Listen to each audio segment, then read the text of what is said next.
is Dr. Sarah Chen, and this is my final report on the Blackwood Files investigation. If you're hearing this recording, it means I either succeeded in my mission to destroy the interdimensional entity, or I failed and became another soul trapped in Edmund Blackwood's network. Either way, you need to know how this story ends. It's been 3 months since I escaped from the basement of 1247 Elm Street. 3 months of running, hiding, researching, and planning. 3 months of watching the entity's influence spread across the world as more and more people disappear from buildings in every major city. But I've also been preparing for this moment because Edmund Blackwood Sr. wasn't just an architect who made a deal with an interdimensional entity. He was also a brilliant occultist who understood that some bargains come with hidden escape clauses. The brass key Jennifer Walsh gave me wasn't just a protective artifact. It was part of a master key system that Blackwood built into his original building, a failsafe that could be activated if his creation ever got out of control. Know this because I found his real journal, not the one Edmund Jr. kept in the basement throne room, documenting his father's public work. I found Edmund Sr.'s private journal hidden in a safety deposit box that took me 2 months to locate. The journal that contains his true plans, his real motivations, and most importantly, his contingency protocols. Edmund Blackwood Sr. never intended for the entity to remain in our reality permanently.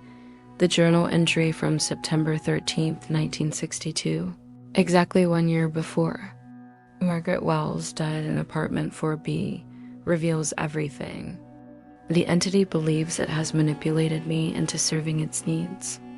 It sees me as a weak-willed architect, desperate for occult knowledge, willing to trade human souls for supernatural power.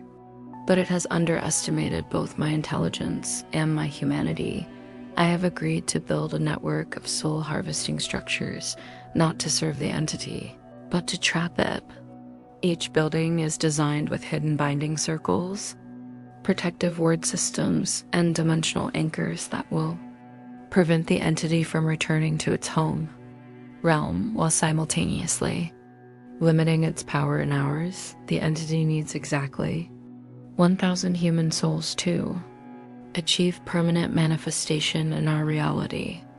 I will ensure it receives exactly 847, enough to become trapped in physical form, but not enough to achieve its full power. The remaining 153 souls will be protected by a master key system built into the original structure at 1247 Elm Street. When activated by someone with sufficient knowledge and courage, this system will reverse the soul harvesting process, free all trapped consciousness, and banish the entity back to its dimension of origin. I will not live to activate this system myself. The occult energy required to construct such an elaborate trap will consume my life force over the next 25 years. But I will leave behind the tools and knowledge necessary for someone else to complete the work. The brass keys are not just protective artifacts. They are components of a master lock that can seal the dimensional gateway forever. 7 keys in total, hidden in 7 different locations, waiting for someone intelligent enough to understand their purpose and brave enough to use them. Margaret Wells will be the first to die, but she will not be the first victim. She will be the keystone, the central consciousness around which all the others will be organized. Her death will activate the binding system that keeps the entity contained within the building network. I am not a villain. I am a guardian, constructing an elaborate prison for something that should never have been allowed into our reality. Future generations will judge me harshly for the souls lost, but they will never know how many billions I have saved. Reading that journal changed everything. Edmund Blackwood Sr. hadn't been corrupted by the entity. He had been fighting it from the beginning, sacrificing his life and the lives of others to prevent a much larger catastrophe. But his plan had one flaw. He assumed the entity would remain contained within the building network until someone activated the master key system. He never anticipated that his own son would continue feeding souls to the entity for decades beyond the planned 847, eventually giving it enough power to manifest physically. Now the entity was loose in our world, growing stronger every day as it consumed more human consciousness. But Edmund Sr.'s fail-safe system was still intact. The 7 brass keys hidden across the country, waiting to be assembled and activated. I had 1 key. Jennifer Walsh had escaped with another. Edmund Jr. had possessed a 3rd before he crumbled to dust. That left 4 more keys to find before I could return to 1247 Elm Street, an attempt to reverse everything that had gone wrong. The hunt for the remaining keys took me to 6 different states and 3 different countries. Each key had been hidden in a location significant to Edmund Sr.'s life and work: his childhood home in Massachusetts, his architectural firm's first office in Chicago, a Masonic lodge in New Orleans where he had studied occult architecture. Some keys were hidden in plain sight, disguised as architectural elements in buildings he had designed. Others were buried in locations he had visited during his research into dimensional manipulation and soul binding. Each key came with its own protective enchantments and required specific knowledge to locate and retrieve, but the most difficult key to obtain was the one hidden in the psychiatric hospital, where Edmund Sr. had spent his final months, dying slowly as the occult energies he had channeled consumed his body and mind. The staff at Ravens Hollow Psychiatric Institute believed Edmund Blackwood Sr. had suffered a complete mental breakdown in 1987. His medical records described a brilliant architect who had become obsessed with architectural demons and interdimensional parasites. He spent his final weeks drawing increasingly elaborate building plans and insisting that the keys must be hidden before it escapes. What the doctors interpreted as delusional ravings were actually Edmund Sr.'s desperate attempts to communicate the locations of the 7 brass keys to anyone who might understand their significance. I found the 6th key embedded in the cornerstone of the hospital's east wing, a section that Edmund Sr. had personally designed during his stay there, convincing the administration that architectural therapy would help his recovery. The 7th and final key was the most difficult to locate because it was hidden not in a physical location, but within the interdimensional space between dimensions, the same realm from which the entity originated. Accessing it would require me to temporarily project my consciousness into that alien space, risking permanent separation from my physical body, but I had no choice. With 6 keys assembled, I was close enough to feel the pull of the master lock system calling to me from 1247 Elm Street, and every day I delayed meant more people would disappear into the entity's growing hunger. Asterisk. The ritual to access the interdimensional space required a specific combination of location, timing, and mental preparation. It could only be performed at the exact geographic center of Edmund Sr.'s building network, a point I calculated to be located in the basement of 1247 Elm Street, directly beneath the throne where I first encountered the entity. This meant I would have to return to the building where everything had started, knowing that the entity was now strong enough to manifest physically anywhere in the world. It would be waiting for me. I arrived at 1247 Elm Street at exactly 3:33 a.m. on December 21st, the winter solstice, when the barrier between dimensions is naturally at its thinnest. The building looked exactly as I remembered it, but I could feel the malevolent intelligence watching me from every window. The front door was unlocked. The entity was inviting me in. The basement had changed since my last visit. The throne room was gone, replaced by a vast circular chamber with walls that seemed to extend infinitely upward and downward. At the center of the chamber was a pillar of what looked like crystallized darkness, pulsing with energy that hurt to look at directly. Asterisk, Dr. Chen, said a familiar voice behind me. I've been expecting you. I turned to see the entity, but it no longer appeared even remotely human. It had grown since our last encounter, feeding on hundreds of additional souls.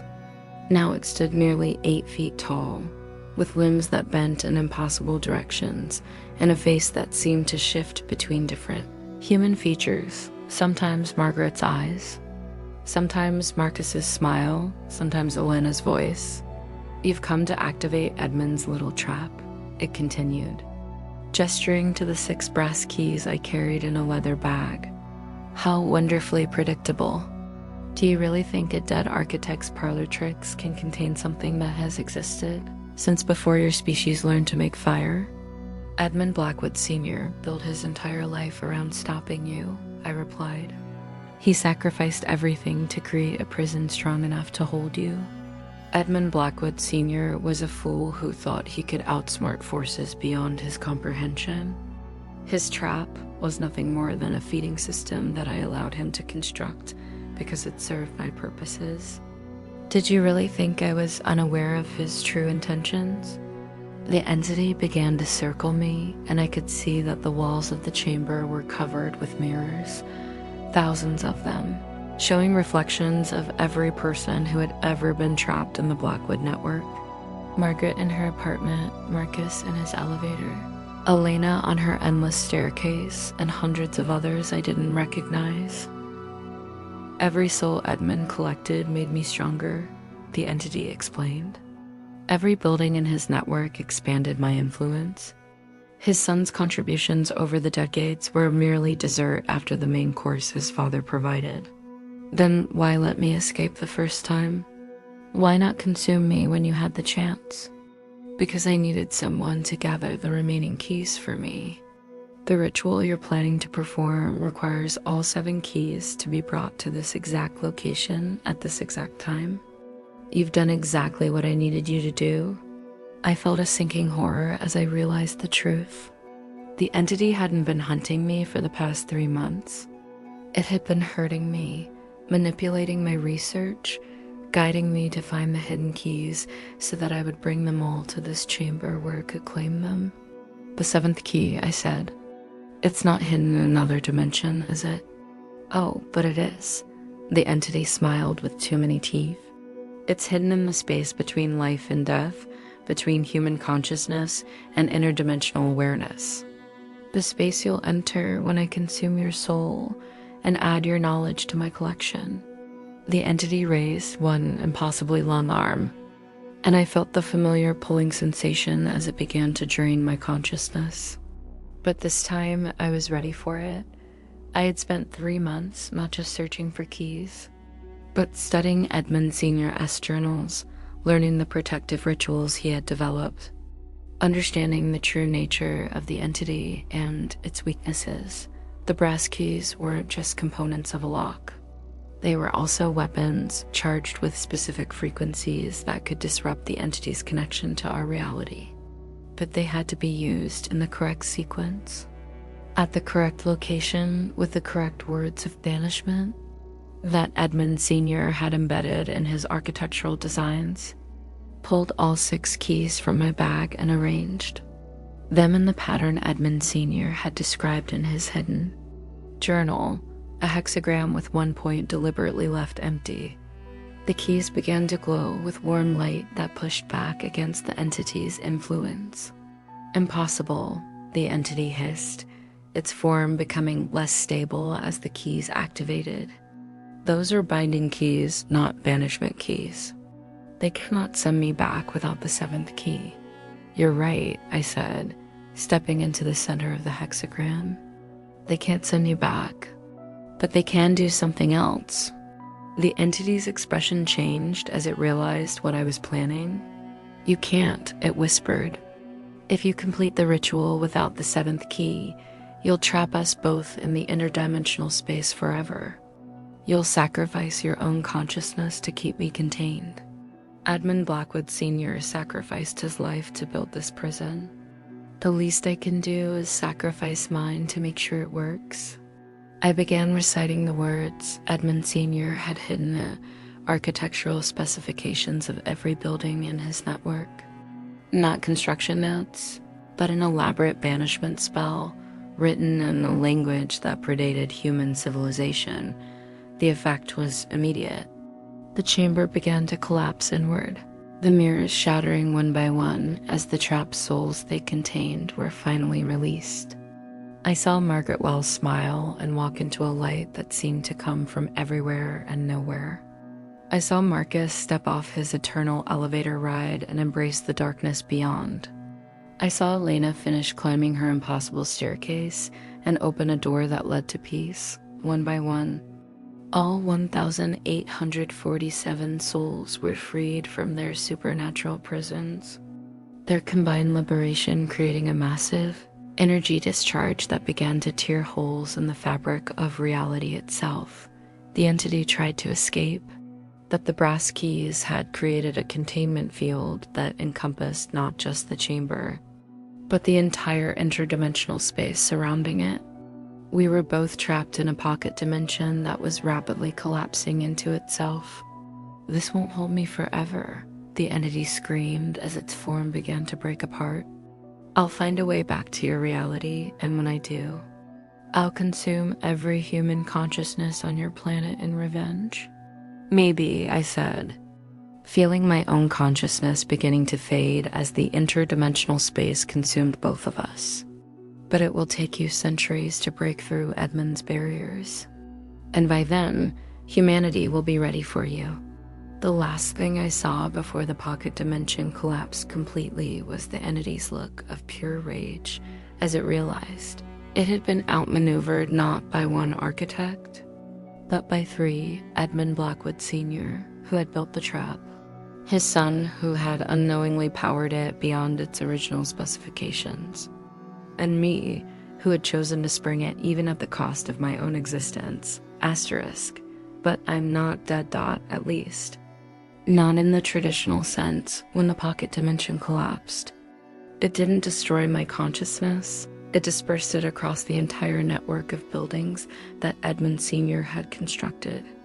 I exist now as a guardian spirit, able to manifest in any structure that was once part of the Blackwood building empire. The entity is gone, banished back to its dimension of origin and trapped there by barriers that will take millennia to erode. The souls it had collected are free, finally able to move on to whatever comes after death.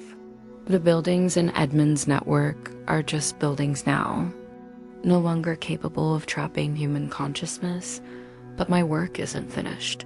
There are other architects like Edmund Blackwood Sr., other people who have made bargains with interdimensional entities in exchange for supernatural knowledge. There are other building networks, other soul harvesting systems, other entities trying to break through into our reality. I can sense them now, scattered across the globe, shopping centers that feed on consumer desperation, hospitals that harvest the life force of the dying, schools that collect the innocence of children. Each one is a potential gateway for something that should never be allowed into our world. So I continue the work Edmund Sr. started. I appear to people like Jennifer Walsh, like Marcus, like Elena, people who have escaped from supernatural buildings and need guidance on how to fight back. I provide them with the knowledge and tools they need to investigate, to expose, and when necessary, to destroy the architectural prisons that threaten human consciousness. If you've had strange experiences in old buildings, if you've seen things that shouldn't exist, if you've felt like you're being watched by the walls themselves, pay attention to that feeling. Trust your instincts, and remember that there are people working to protect humanity from forces it was never meant to encounter. The Blackwood Files are closed, but the larger investigation continues. My name is Dr. Sarah Chen. And I am the architect now, guardian of the barriers between dimensions, protector of human consciousness, an eternal enemy of those who would feed on our souls. The buildings remember, the walls have eyes, and I am watching Dot if you need help. If you've encountered something that defies explanation, if you found yourself trapped in a place that shouldn't exist, look for the signs. A warm feeling near brass fixtures, the scent of old paper and dust, the sense that someone is standing just out of sight waiting to help. That's me. That's my signal that you're not alone, that someone understands what you're going through, and that there are ways to fight back against the architectural horrors that lurk in the spaces between dimensions. The entity is gone, but the war against those like it has just begun. Welcome to the real Blackwood Files.